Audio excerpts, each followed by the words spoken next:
Hey everyone, it's Felix. Today we're going to be looking at the Georgia Senate runoff races, why they're happening, the candidates, the polls, and even more. Before we get started, be sure to like and subscribe if you enjoyed the video, as it really helps.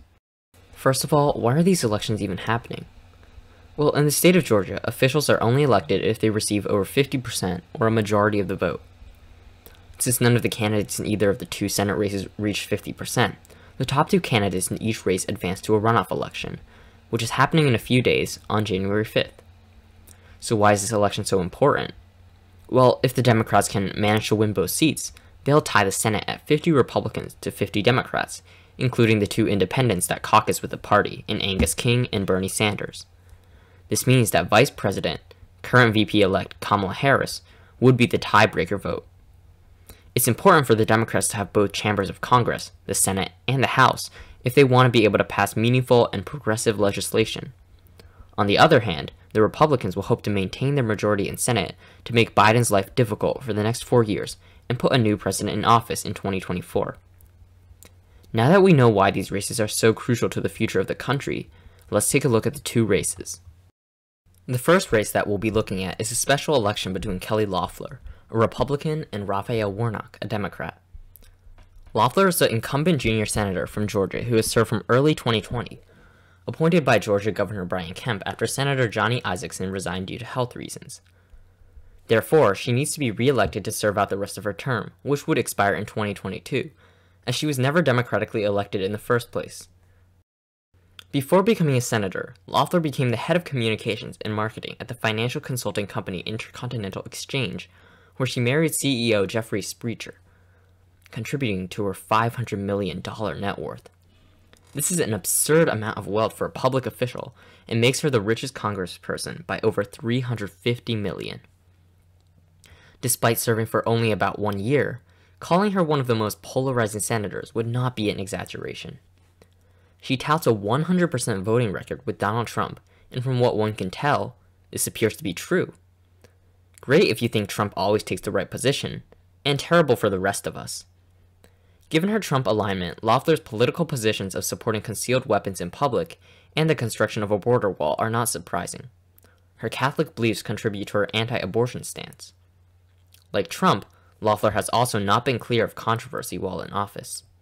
At the start of the COVID pandemic, many accused her of insider trading when she happened to sell stocks right before the market crash, after being briefed by the government before information about COVID was provided to the public. Although the timing did seem suspicious and millions of dollars in stocks were sold, it could have just been smart and aware planning, and ultimately the Senate Ethics Committee found that Loeffler's actions were not in violation of federal law. Another incident with Loeffler occurred over the summer during the Black Lives Matter protests.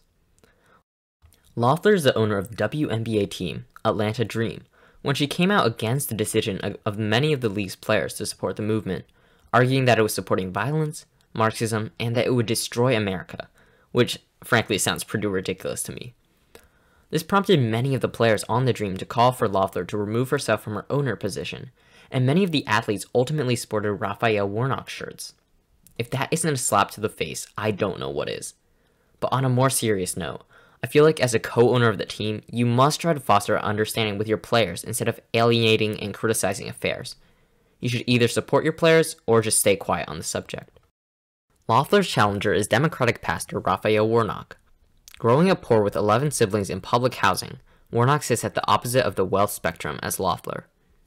He has been the senior pastor at Ebenezer Baptist Church, where Martin Luther King Jr. served as pastor during the 1960s, for the last 15 years, and he is known as a highly religious individual. He came to political prominence after being arrested while leading a sit-in at the Georgia Capitol to push for the expansion of Medicaid, and for the last 4 years, he has spearheaded the New Georgia Project, which has helped register voters in the state as a nonpartisan organization. Warnock's political views are the almost exact opposite of Loeffler's. Like mentioned before, he is a big proponent of increasing affordable health care, supporting the expansion of the ACA. Furthermore, Warnock believes in promoting LGBTQ rights and women's reproductive rights. He is also a big proponent in criminal justice reform, pushing to abolish the death penalty and stop mass incarceration, fix our crumbling infrastructure, and create a more equitable education system. Warnock, while seeming like a strong candidate on paper, is not free of controversy.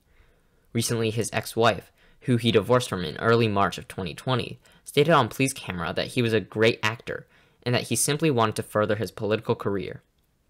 This incident occurred when Warnock was leaving with her children and reportedly ran over his wife's foot with a car, although doctors found no evidence of damage and Warnock was never charged with anything.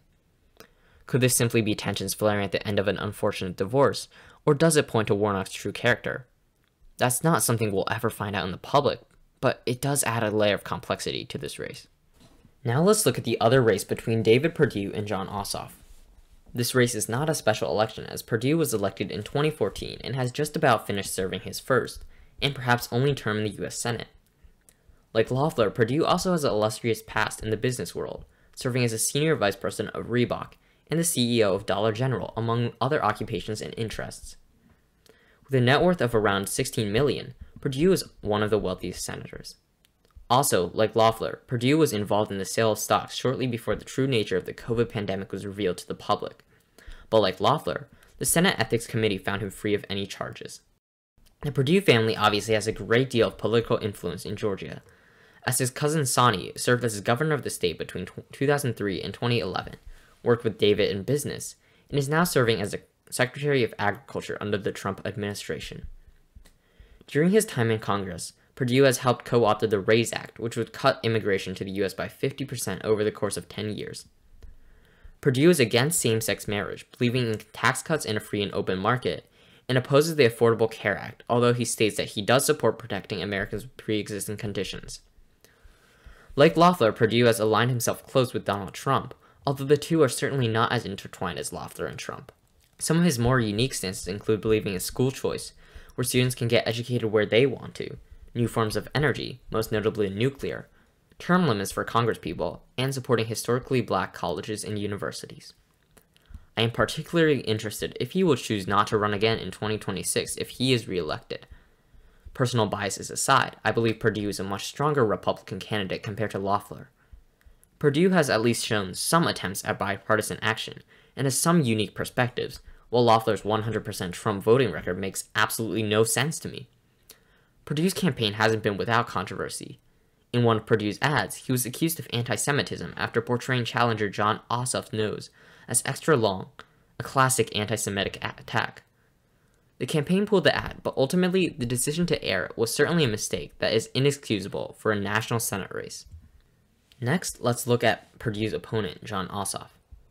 Ossoff, while not having served in any public office, has interned with the late Representative John Lewis, as well as served as a national security staffer to Hank Johnson for 5 years while attending Georgetown University.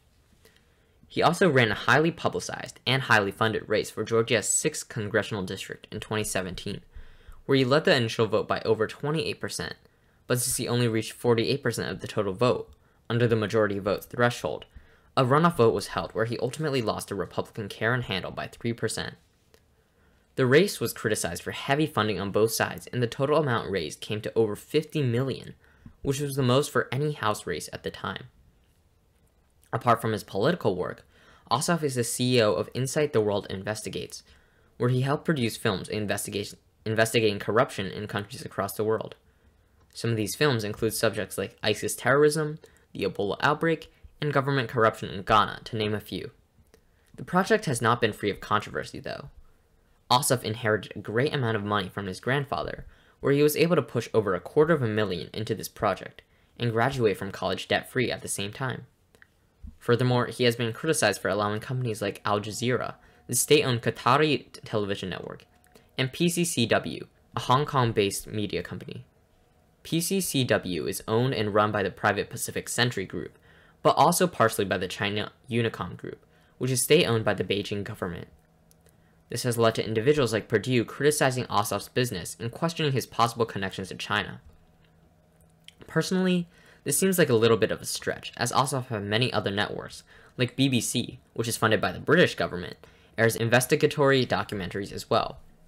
Furthermore, PCCW only distributed the documentaries to Hong Kong markets. But with the recent investigations into Hunter Biden and Eric Swalwell, Perdue has used the opportunity to attack Ossoff. Ossoff's political stances have often been described as Obama-esque. He has firmly established himself as anti-Trump in the last year, but at the same time opposes the Green New Deal, although he does support re-entering the Paris climate deal and building more environmentally friendly infrastructure.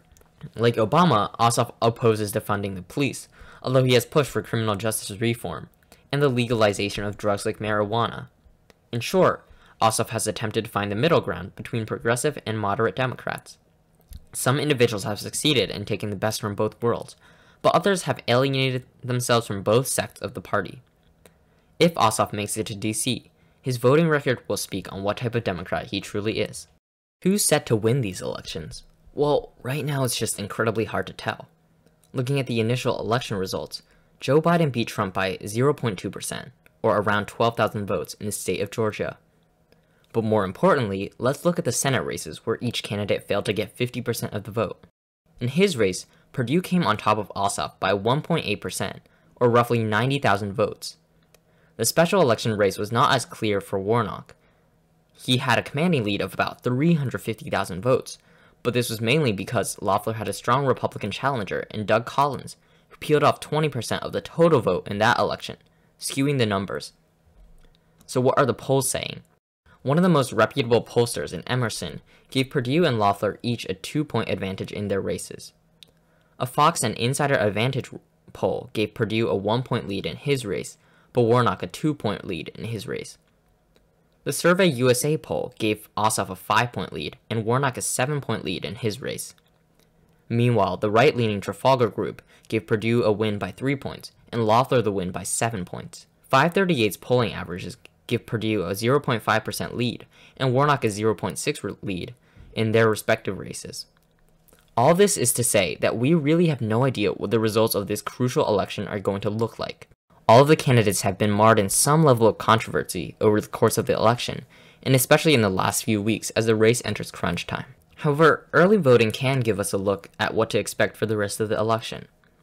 Already over 2 million Georgians have cast a vote. The early vote so far has seemed promising for the Democratic challengers. Turnout has been high in urban areas of the state, which vote reliably blue.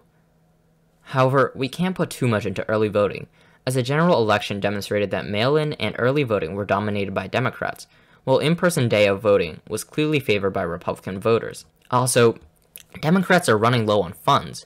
Advertising in the final stretch could be crucial to dictating who will win the election. That's a quick look at the Georgia Senate runoff races. To be honest, I'm really nervous to see how they'll turn out, as each side has a chance to shape the upcoming Biden presidency. Thank you for watching, and if you found this video helpful, be sure to like and subscribe. Also, let me know your predictions in the comments. Who do you think will win these races? Will one party have a particularly strong turnout, or could the individual races go in separate directions? In a few days, we will know the answer to that question. Until next time, thank you and have a great day.